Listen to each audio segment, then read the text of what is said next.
today and the same God tomorrow. Help me see the victory you already see. Let my faith be today what it will be tomorrow, when I've seen the victory you already see. Oh, Jesus, I believe. Oh,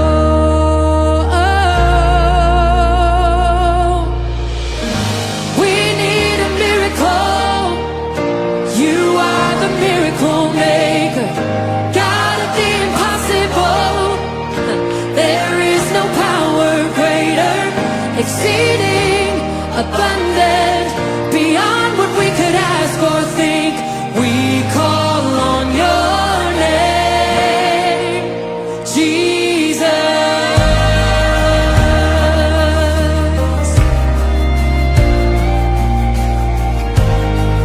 Yeah.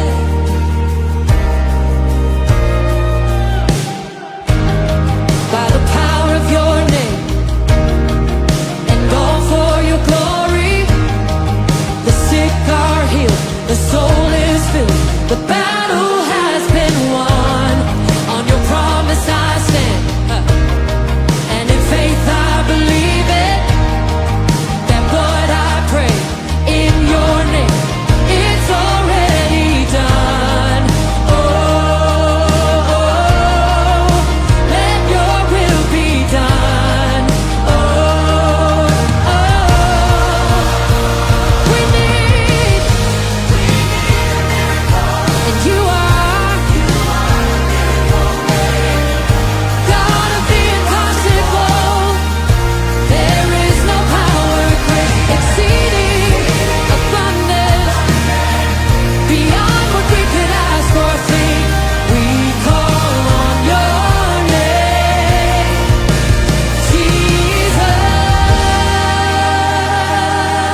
Mapagpalang araw po sa ating lahat. Purihin po ang Panginoon sa araw na ito na siya po ang maparangalan.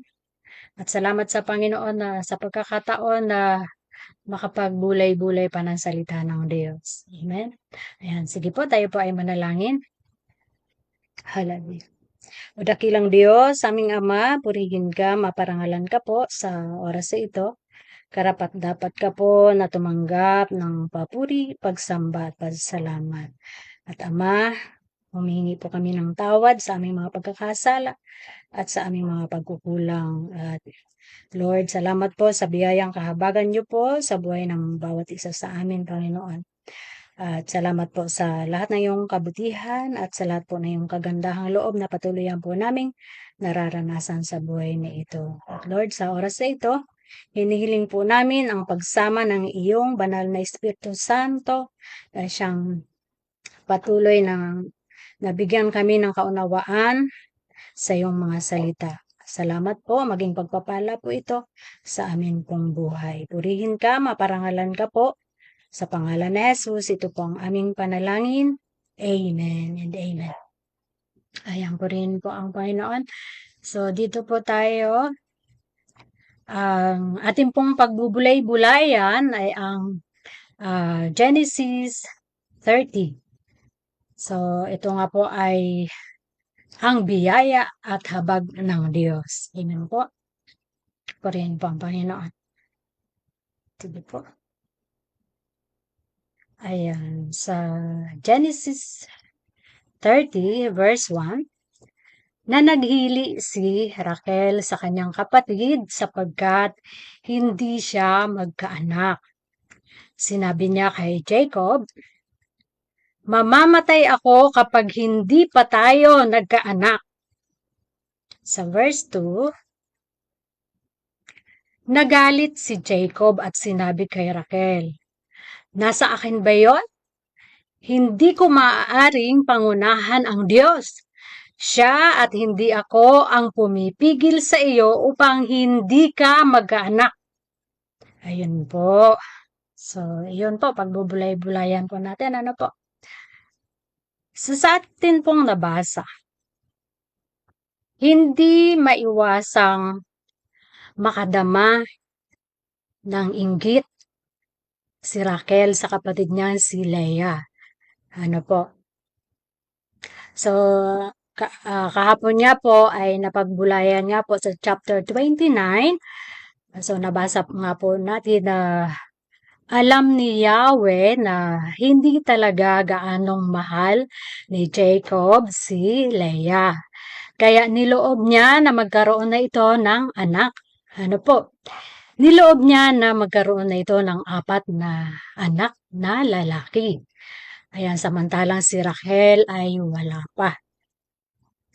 So, at dahil po sa kanyang pananagili, ayan, si Rachel po, gumawa ng paraan si Rachel. Ayan, ibinigay niya kay Jacob ang kanyang aliping si Bilha para lang magkaroon sila ng anak ni Jacob. Ano po? At dumating nga ang panahon na ito ay nagdalang tao at nagkaanak. At hindi lang po yun, hindi lang isa kundi 2 anak na lalaki. Ano po? So, 2 po ang naging anak ni Jacob kay Bilha, yung alipin po ni Rachel. Ano po? So, at nang hindi na rin magkaanak si Leah, ayun, ibinigay na din niya kay Jacob ang kanyang aliping si Silpa. Ayan, katulad ni Bilha, 2 anak din ang naging anak ni Jacob sa aliping si Silpa. So, dito po sa kabanatang ito, sa mga pangyayaring naganap, ano po, ipinapakita dito ang mababaw na pananampalataya ni Raquel at Leah. Ano po, yung padalos-dalos na desisyon. Yun, gumawa agad sila ng desisyon at solusyon para lang magkaroon agad ng anak. Ano po? So, itinuring nilang labanan o tunggalian ang mga kaganapang ito sa kanilang buhay. Ano po? Itinuturing na kadustaan at kahihiyan ng isang babae na kapag may asawa ka at wala ka pang anak, ay gumawa agad sila ng solusyon at desisyon na ang motibo nila ay mabigyan ng anak si Jacob. Ano po, hanggang sa ang hangarin nga po nila ay naging makasariling hangarin na iniisip nila na mas mamahalin sila ni Jacob kapag mas madami ang maibigay nilang anak dito. Ano po, kaya sa paghahangad na mabigyan ng anak si Jacob, pati mga alipin nila ay ibinigay nila kay Jacob. So, ayun po, naalala niyo po, naulit po ang ginawa noon ni Sarah.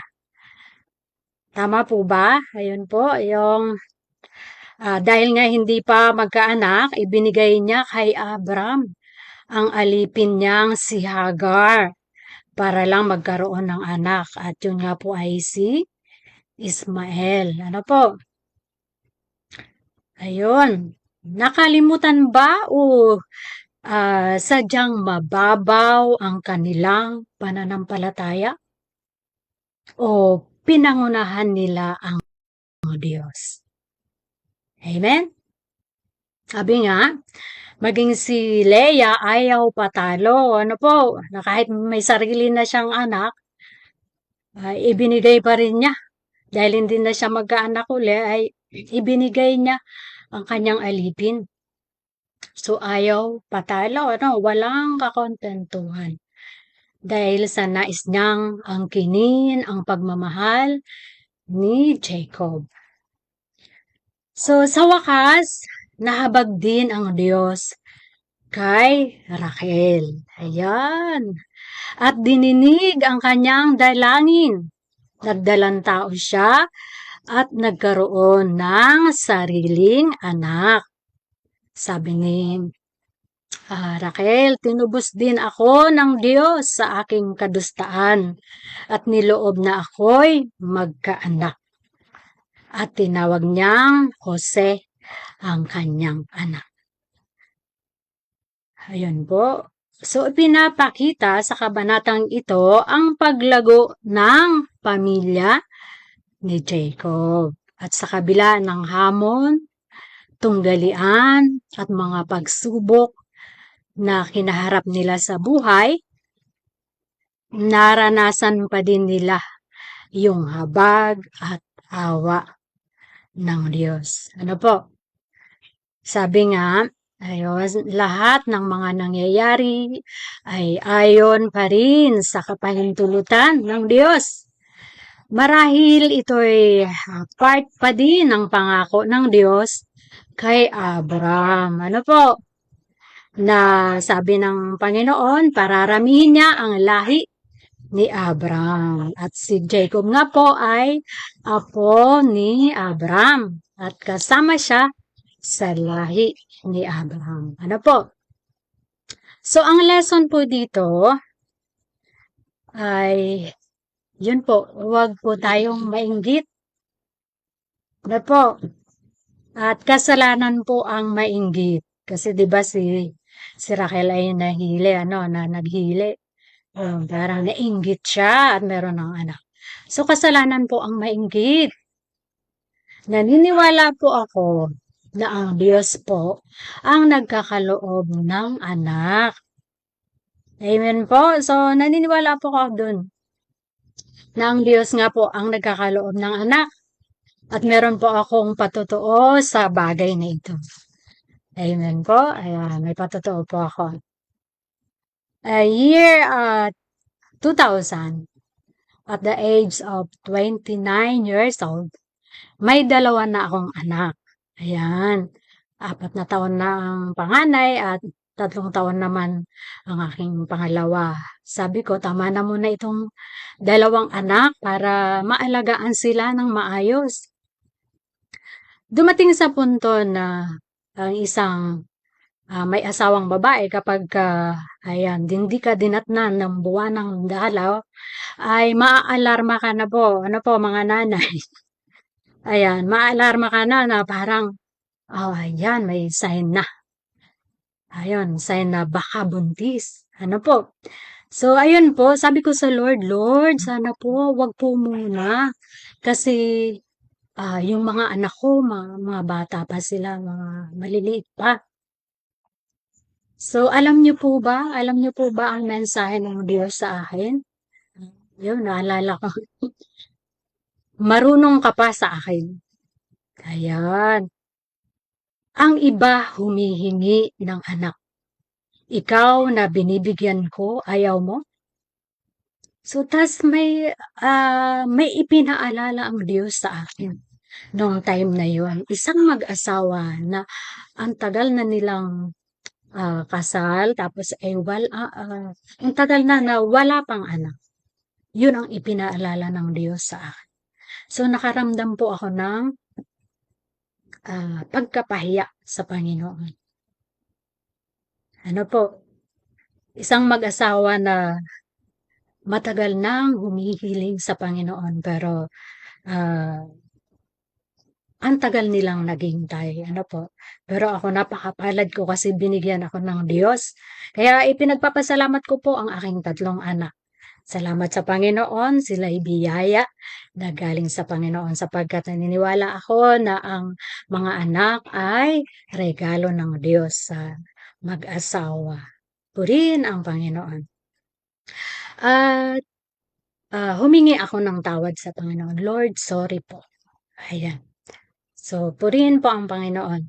At alam niyo po ba yung mag-asawang yon na kahit matagal silang nag-antay, nanalangin, at hinintay po talaga nila yung bigay ng Diyos.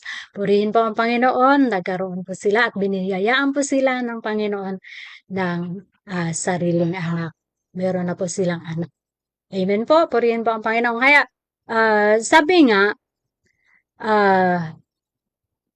sa ngayon, maraming paraan ang tao para magkaroon ng sariling anak. Tama po. So, ayun po, may mga procedure na gamit ang makabagong siyensya. Yan ay sa ibang bansa pa ginagawa. Ayan, at ang mga mayayamang tao lang ang gumagawa na halos ay milyon-milyon ang kanilang ginagastos.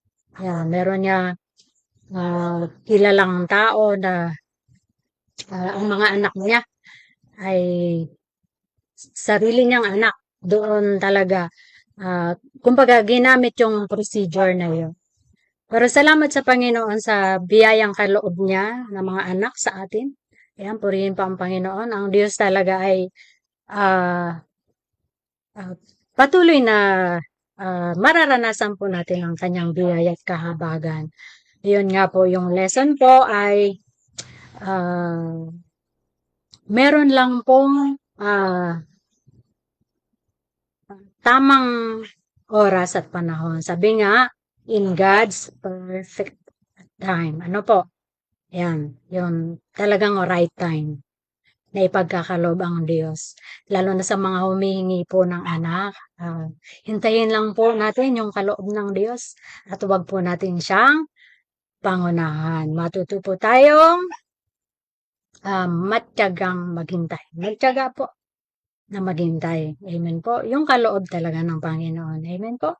Purihin po ang Panginoon. Sabi nga, isangguni palagi sa Kaniya ang anuman na ating kinakaharap sa ating buhay. Amen. Makakaasa tayo palagi ng Kaniyang biyaya at habag. Ayan. Purihin po ang Panginoon. Salamat po sa Panginoon. Nawa po ay may natutunan po tayong lahat sa ating pong napagbulay-bulay. Ayan, tayo po ay manalangin. Hallelujah. O purihin ka, Panginoon. Dakilain ang iyong banal na pangalan. Patuloy po na ikaw po ang maparangalan sa buhay po ng bawat isa sa amin. Sa mga patuloy ang pagtuturo mo, pagpapaalala mo, pagtituwid mo po ayon sa iyong salita, Panginoon. Ama, sa bawat pag-aaral po namin, sa bawat aming napapakinggan, pagtuturo, Maging pagpapala po ito sa amin pong buhay. Ama, patuluyan na pagharian mo po kami. Patatagin ang aming pananampalataya. Patuluyan kaming umasa at magtiwala sa iyo. Sapagkat ang umasa sa iyo at magtiwala sa iyo ay hindi mabibigo. At maraming pong salamat na patuloy naming nararanasan ang biyaya at habag sa buhay po ng bawat isa sa amin. Maraming pong salamat. Sa iyo ang kapurihan at karangalan sa tanging pangalan ng aming Panginoong Hesus. Ito po ang aming panalangin. Amen and amen. Maraming pong salamat sa lahat po ng nakasama ko sa araw na ito. Patuloy tayong pagpalain ng Panginoon sa Diyos na maasahan natin sa lahat ng oras. Sa Diyos palagi ang papuri. Amen. praise and glory, honor and strength unto our God, unto our God.